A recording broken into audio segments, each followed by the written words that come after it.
क्योंकि सजीवन पर पहुंच जाता है, जिंदा हो जाता है, निर्जीव में आ जाता है। इसका मतलब ये इसमें सजीव तथा निर्जीव दोनों के गुण पाए जाते हैं। सजीव के भी गुण पाए जाते हैं और निर्जीव के भी गुण पाए जाते हैं। इसमें सजीव निर्जीव दोनों के गुण पाए जाते हैं, उसे क्या कहते हैं? विषाणु। जिस तरह आर्कियोप्टेरिक्स था, आर्कियोप्टेरिक्स में सरीसृप तथा पक्षी वर्ग के बीच कड़ी माना जाता था। जो आर्कियोप्टेरिक्स था बहुत बड़ा था, मनुष्य को लेकर उड़ जाता था, इतना बड़ा था, पक्षी था, तो उसे सरीसृप तथा पक्षी वर्ग के बीच कड़ी माना जाता है। क्यों? इसलिए क्योंकि वो उसमें उड़ने के लिए पंख थे, ये तो पक्षी वर्ग का निशान हो गया। और बच्चे देता था, क्या करता था? बच्चे भी देता था, इसलिए उसे अच्छे सरीसृप वर्ग के बीच सरीसृप बोलते हैं स्तनधारी वर्ग।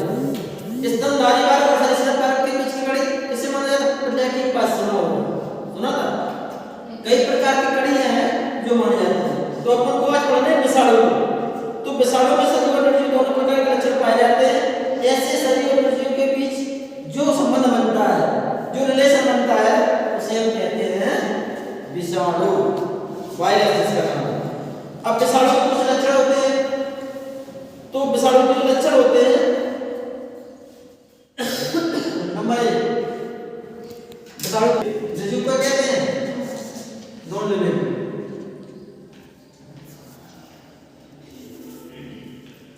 निर्जीव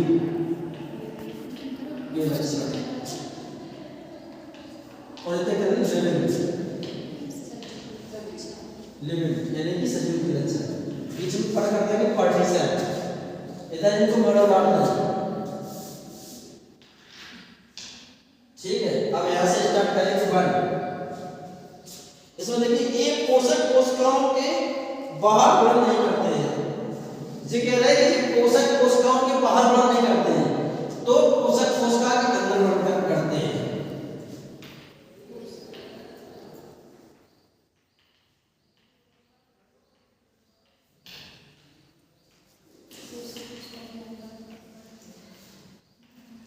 और इसमें क्या लिखा गया? इसके जस्ट अपोजिट, ये पोषक कोशिका के बाहर करते हैं, जे अंदर करते हैं, ये बाहर करते हैं। एक पॉइंट। दूसरा है इनमें वृद्धि नहीं होती। जो निर्जीव होते हैं, निर्जीव का मतलब क्या है? जैसे छोटा बच्चा बकरी का था, वो मर गया, अब वो करना पड़ना है, दवाई घटना है, तो जैसे भी जैसे है तो उसमें डेवलपमेंट तो होना है। तो दूसरा है ये जीव वृद्धि नहीं करते हैं, लेकिन जो लिविंग है, सजीव है, ये तो घंटा 2 घंटा में वृद्धि करते हैं। इनका तो स्वभाव ही है वृद्धि करना, इनका स्वभाव ही वृद्धि करना। बच्चा छोटा पैदा होता है और धीरे धीरे डेवलपमेंट करके बड़ा हो जाता है, यानी कि वृद्धि कभी रुकती नहीं है, वृद्धि निरंतर चलती रहती है। तीसरा पॉइंट, इसमें क्रिस्टलीय पदार्थ एनालिसिस,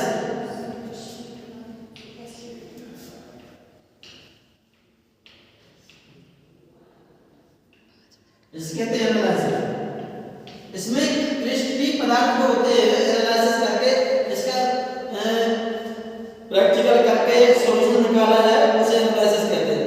इसमें कार्बन ये कोई पाए जाते हैं, क्या पाए जाते हैं?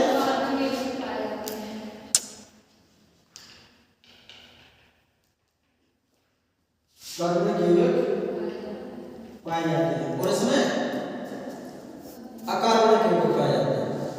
एक कार्बनिक, एक नॉन कार्बनिक। क्या बोलते हैं उसे? नॉन कार्बनिक क्या करती है? रिक्रिया नहीं करती है, बाहर वातावरण के प्रति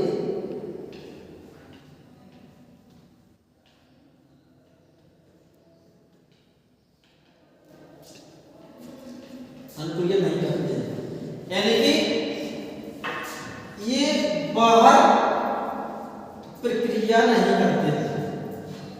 अब से बाहर नहीं करते तो ये अंदर करते, लेकिन ये जो लिविंग होते हैं वे बाहर रूप देखते हैं, जब अंडे से बच्चा बाहर निकलता है तब वो बाहर रूप देखता है, तो बाहर रूप में क्या करता है, वो डेवलपमेंट करता है, अनुक्रिया करता है।